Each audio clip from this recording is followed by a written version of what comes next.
আসসালামু আলাইকুম। ভিডিওতে যে গাছটা দেখতে পাচ্ছেন এটা একটা 12 মাসি থাই কাটিমো নামের গাছ। আপনার ছাদ বাগানের জন্যে বা বাসা বাড়ির জন্য বা বাড়ির উঠোনে রোপণের জন্য এই ধরনের গাছ আপনারা অনায়াসেই রোপণ করতে পারেন। কাটিমন কেন 12 মাসি বলা হয়? এটা অসময়ে দেখেন কাটিমনে কী পরিমাণ মুকুল এসছে এবং ফল সেট আপ হয়ে গেছে অনেক গাছে, সেটাও আমি দেখাচ্ছি। এই যে দেখেন মুকুল গাছে ফল দেখাইতে চাইছি বলতে, এই যে দেখেন অসময়ে এখন আম পেকে গেছে, আবার নতুন ফল আসছে।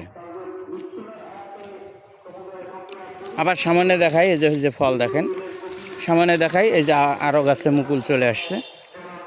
ফল এবং মুকুল নিয়েই 12 মাসি কাটিমন। এই যে দেখেন মুকুল, প্রত্যেকটা গাছে ফল অথবা মুকুল। এই মাসে যেটা নতুন কুশি আসবে প্রত্যেকটাতে ফল এবং মুকুল পাবেন।